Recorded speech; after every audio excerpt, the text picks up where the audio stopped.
Hello, I'm Dan Perry and this is my Masters of Science dissertation, The Hiding Curriculum Towards the Development of LGBTQ+ Curriculum in Higher Education, Chapter 2, Welcome to the Innovative World Order, Coming to a Mainstream Near You, or Potential Ways of Resisting Normalizations in Higher Education.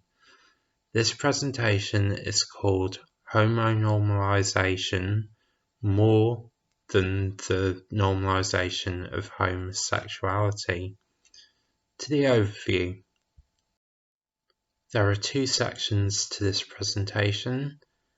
How is homonormalization defined, and how do I define homonormalization?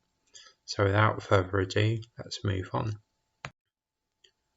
Homonormalism is defined by Duggan 2003 as a queerness that claims that it wants an advancement of progressive causes, but in reality remaps and recodes freedom and liberation through the terms of privacy, domesticity, and consumption.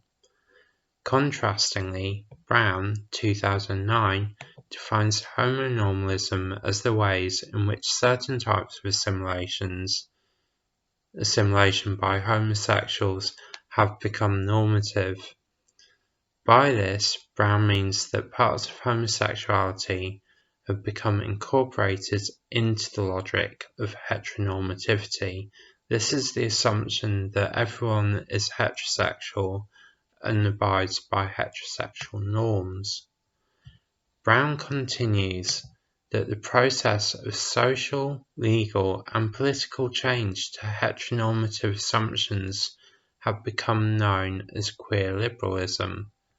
In other words, queer liberalism strengthens understandings of homonormalism in the terms of sexual politics of neoliberalism.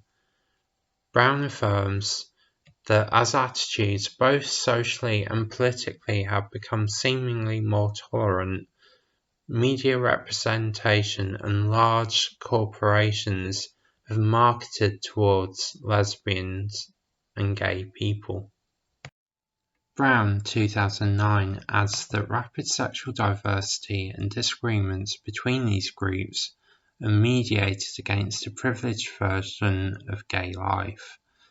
This imitates aspects of state-approved heterosexual dominance and prestige, which is located in home life and the related consumption practices of homemaking.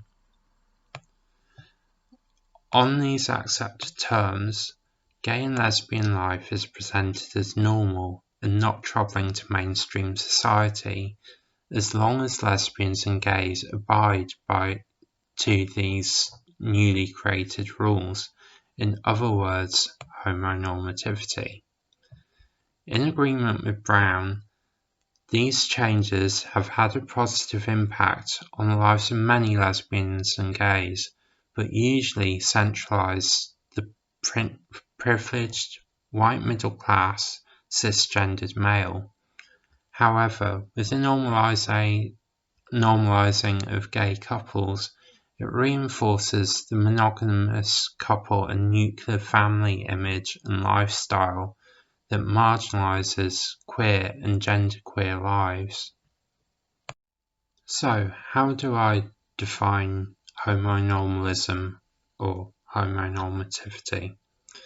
I define homonormativity or homonormalism somewhere between Duggan 2003 and Brown 2009, that promotes the advancement of LGBT causes but recasts them through domesticity, i.e. gay marriage and gay adoption, and consumption, such as endorsements from multinational companies through advertising and weapons manufacturers at pride marches. But at the same time, it uses heteronormativity as a framework to advance social, legal, and political changes in restricted and normalizing ways, which will also be discussed in the next slides. I must emphasise that I'm not entirely against these advancements, but I do believe it privileges certain sections of the LGBT community, namely the white, cisgendered, middle-class male, over others.